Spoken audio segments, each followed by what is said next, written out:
How easy is that to do unless you want to cheat? The only reason you wouldn't do it is you want to cheat because your policies are so bad and your candidates are so pathetic that you can't get away or can't get elected any other way. America, while you were asleep, Congress funded the entire government through December 4th, months early, no fight, no headlines, total silence. And here's the part that just stopped you cold. The same week that Congress went quiet, the president stood in front of cameras and used the number 278,000 to justify rewriting how you vote. Reporters covered that same speech that same night and already flagged that number as shaky. There is a $10 billion line item buried in the budget document that nobody is explaining to you. It tells you exactly why Congress went silent. What Donald Trump wants to do is try to nationalize the election. Translation, steal it. The SAVE Act is nothing more than Jim Crow 2.0.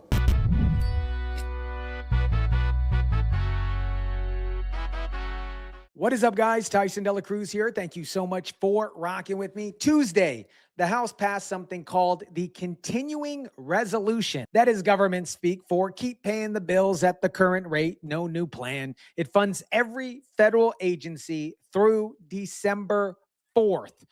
The vote usually happens the night before the money runs out, sometimes even hours before the money runs out. Congress does everything last minute, the same thing as you and I when it comes to filing taxes. This time, they moved 2.5 months ahead of schedule, with only 16 working days left on the calendar before they even had to. Tyson, translate that for me. He's not worried about the damage to American citizens. He's worried about the damage to Republican seats in November. That is the quote, minus the campaign polish here. I want you guys to picture a city like Chicago or Houston. Whole neighborhoods built their week around flights landing on time, paychecks clearing when they're actually supposed to clear.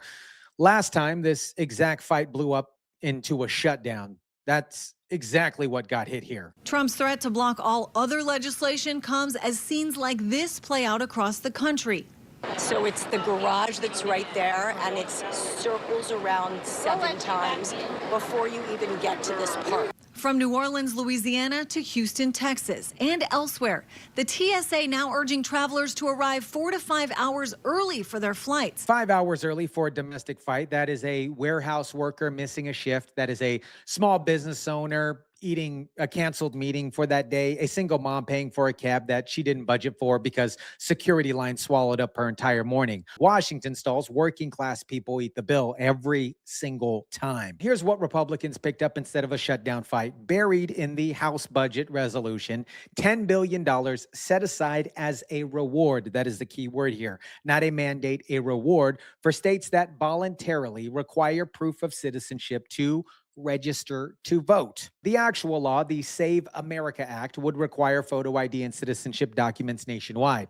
That bill is obviously stuck and slow moving. I want to be very clear. The SAVE Act is dead on arrival in the Senate. And spending bills and election law both need 60 votes in the Senate. Republicans hold 53. So instead of building a new law, they picked a lock on an old door. Budget reconciliation only needs 51 votes, a simple majority. No filibuster, another word to remember here. Both parties have used this tool for decades to move spending around block voting. They found a door that was already unlocked. Reconciliation isn't new. It's the same math trick that both parties have ran since the 1990s to dodge the filibuster. We've never received any notifications or data regarding these alleged millions and millions of ineligible voters that swayed the election in 2020. It just doesn't exist. And if it did exist, boy, I hope they would take that evidence and give it to us. That's Arizona's own Secretary of State, the guys whose entire job is running elections in one of the most contested states in the country. The guy holding actual voter rolls, saying nobody sent him a single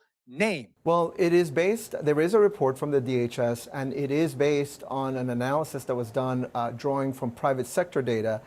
The problem is, as the president has pointed out that some of the states, of course, that manage this data have refused to turn over their voter rolls to the DHS and to the government, to the federal government, and that includes some Republican states, some Republican-run states who have also refused to do this. And so it is true that that there is some data out there, but it is not reliable. This is private sector data.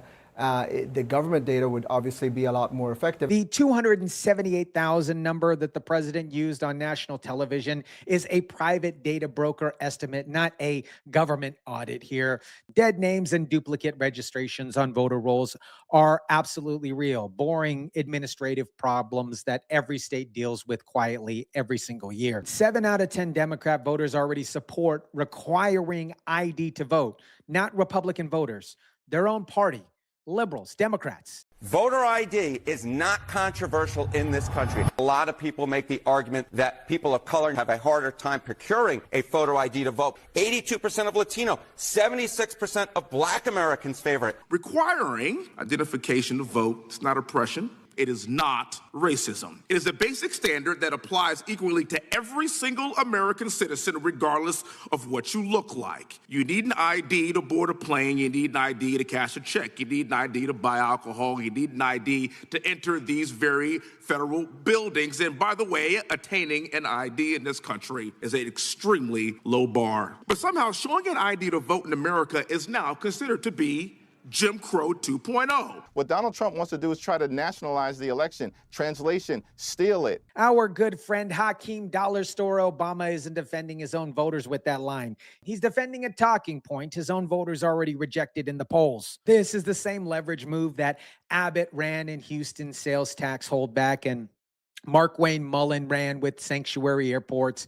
Find the old tool that already does the job quietly instead of building a new law that needs votes that you don't actually have. 51 votes leaves no headline or rollback for the other side to run attack ads on. That's not by accident here. That is the entire design of this situation. On the other side, this is the exact same playbook.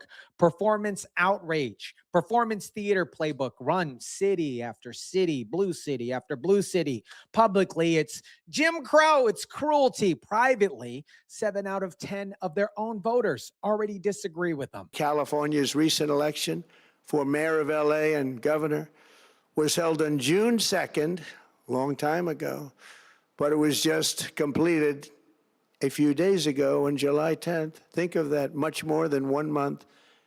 Took a month to count the votes. 5 weeks to count ballots in a mayor race in one of the largest cities in the country. You guys, if a bank took 5 weeks to process your deposit, you would absolutely lose your mind. A city takes 5 weeks to count mayor race votes, and they call it, this is just how the process works. That gap is the real cost sitting under all of this, not the 10 billion, not the 278,000 number, a 5-week count treated as quote unquote normal, while everybody asking for basic ID gets called a bigot or racist by leaders who their own voters have already moved past them. You have to show an ID when you fly in a private charter jet. Yes. So did you need an ID to get in the building here today? Yes. Do you need an ID in Texas to open a bank account? Yes. To cash your check if you're working. America, Chuck Schumer spent a career telling you that every vote must be protected. Then he fought the hardest against the one reform 7 out of 10 of his own voters already want. That's not defending democracy. That's defending a donor list. Here's the silver lining underneath all of this. You don't need permission to see a con once you've already seen it work twice. The move only works in the dark. You just need to turn on the lights. Let me know what you think about this. Drop it down in the comments section down below. Smash the like button if you kindly would. Share, subscribe, and as always, guys, I'll catch you on the next one.